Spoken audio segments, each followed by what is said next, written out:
Тэг шамруулах боловсролын асуудал тулгарч буй саад бэрхшээлүүд. Энэхүү хичээлээр бид тэг шамруулах боловсролын асуудал тулгарч буй саад бэрхшээлүүдийн талаар авч үзэх болно. Боловсролд тусгай хэрэгцээтэй суралцагчдыг тэг шамруулахад тулгарч буй саад бэрхшээлэрийн талаарх мэдлэг нь тэдний эрхийг хамгаалахад түүнчлэн бүх нийтийг боловсролд тэг шамруулахад учирч буй саад бэрхшээлийг арилгахад бодлого боловсруулагчдыг идэвхжүүлэхэд чухал үүрэг гүйцэтгэдэг.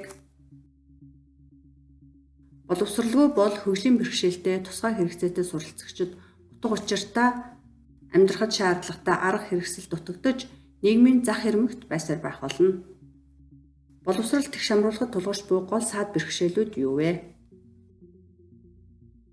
Хөгжлийн бэрхшээлтэй тусгай хэрэгцээтэй суралцагчдыг элсэн суралцуулах сонирхолгүй сургуулиуд заримдаа ерөнхий боловсролын сургуулиуд түнчлэн цаашлаад анги танхимдтай суралцуулахаас татгалздаг. Хөгжлийн бэрхшээлтэй тусгай хэрэгцээтэй суралцагчдыг жишээлбэл хөгжлийн бэрхшээлтэй холбоотой зан төлөвийн асуудалтай суралцагчдыг хамруулахыг хүсдэггүй сургуулиуд заримдаа эдгээр суралцагчдыг суралцуулахыг зөвшөөрдөг. Хөгжлийн бэрхшээлтэй олон суралцагчид тусгай анги танхим сургуульд тусгаарлагдаж ерөнхий боловсролын сургуулийн ангид болон сургуулийн үйл ажиллагаанд оролцох боломж нь хязгаарлагдмал эсвэл огт байдаггүй. Түгээрч барахгүй олон хүүхдүүд бусад сурагчдад олгогддог хичээлийн болон хичээлээс гадуурх үйл ажиллагаа үйлчилгээнд хамрагдах боломжгүй байдаг. Асран хамгаалагчид нь хөгжлийн бэрхшээлтэй тусгай хэрэгцээтэй сурагчийн нэн чухал хэрэгцээг үгүйсгдэг эсвэл хангаж чаддаггүй байж бас болно. Сургуулийн барилгууд заримдаа засгийн газар нь боловсролын зорилготой хэрэгжүүлэхэд саад бэрхшээл учруулдаг. Хөгжлийн бэрхшээлтэй тусгай хэрэгцээтэй олон суралцагчид зүгээр сургууль, анги танхим, ариун цэврийн байгууламжийг хүртээмжгүй байдлаас болж сургуульд хамрагдаж чаддаггүй. Хөгжлийн бэрхшээлтэй олон сурагчид сургууль болон гэр рүүгээ зорчих хүртээмжтэй унаа байхгүй улмаас сургуульд явж чаддаггүй. Хүртээмжтэй тээврийн хэрэгсэл байхгүй бол тэрэгцтэй сурагч сургуульдаа явж чадахгүй. Сургуульд сурч буй хөгжлийн бэрхшээлтэй сурагчдын ихэнх нь тусгай сургууль эсвэл анги танхимд чанаргүй боловсрол эзэмшдэг. Багшийн сонгон шалгаруулалт, багш бэлтгэх хөтөлбөрүүд нь муу байх нь тэг шамруулах боловсролд учирч буй бас нэгэн саад бэрхшээл юм. Хөгжлийн бэрхшээлтэй сурагчид заримдаа суралцахад шаардлагатай үйлчилгээ байраар хангагдаж чаддаггүй. Дохойны хэлний орчуулагчгүй бол сонсголын бэрхшээлтэй сурагч багш болно ангийн хүүхдүүдийг ойлгож ярьж чадахгүй. Braille үсгээр бүтсэн ном, даалгавар, том үсэгтэй текст, эсвэл текст унших тусгай програм хангамжгүй бол харааны бэрхшээлтэй сурагч даалгавраа хийж гүйцэтгэж чадахгүй.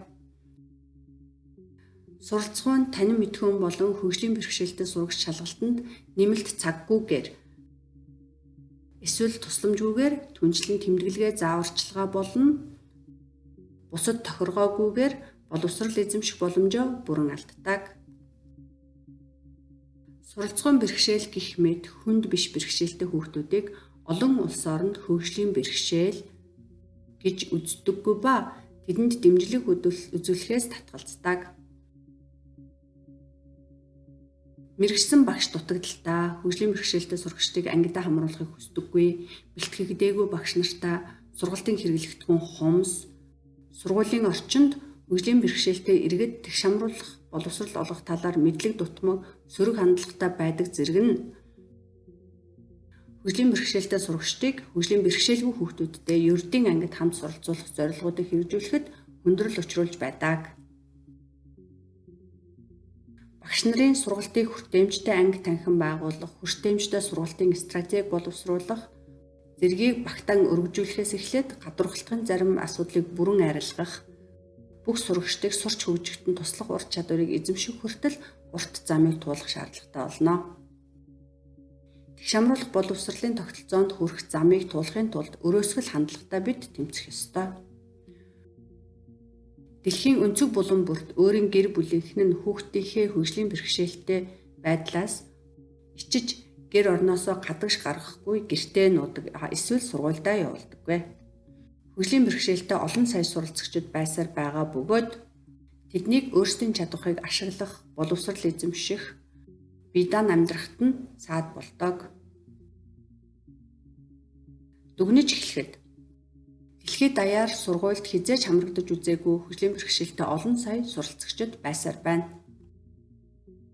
Хичээлээс хасах, тусгаарлах, шууд бусаар ялгуурлан гадуурхах, үл тоомсорлох, тохирох тоног төхөөрөмж болон тээврийн хэрэгслийн хүртээмж байхгүй, хүрэлцээгүй зэрэг байдаг зэрэг туршлага нь бодлогоос болж хөгжлийн бэрхшээлтэй тусгай хэрэгцээтэй сурагчдын ерөнхий боловсролын сургууль танхимд суралцах эрх зөрчигдөж байна. Хөгжлийн бэрхшээл нь ядуурлын эрсдлийг нэмэгдүүлдэг бол ядууралд амьдрахан хөгжлийн бэрхшээлтэй болох нөхцөлийг улам бүрд ордуулах эрсдлийг нэмэгдүүлж байдаг. Тиймээс суралцагчид ядуу байх тусам тэдний сургуульд сурч үр шимийг нь хүртэхэд саад болж байдаг хөгжлийн бэрхшээлийн сул тал нь нэмэгдэх эрсдэл улам их болдог.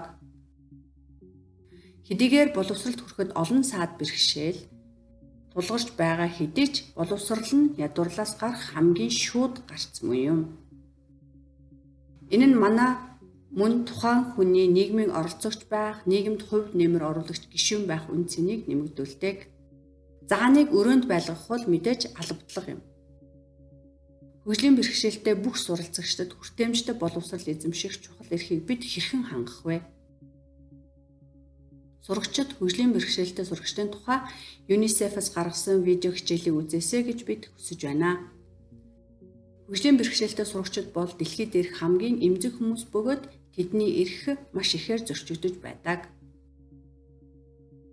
Тусгай сургууль байгууллагад оруулсан хөгжлийн бэрхшээлтэй сурагч боловсролоос хоцорч байдаг.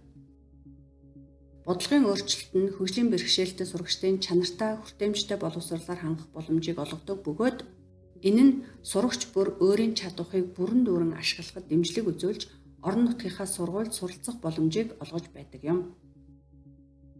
Шамруулах боловсрол гэдэг нь бүх сурагчид түүний дотор хөгжлийн бэрхшээлтэй сурагчид суралцсан хувь хүнд зориулсан үйлчилгээ авах боломжтой байх ёстой гэсэн үг юм.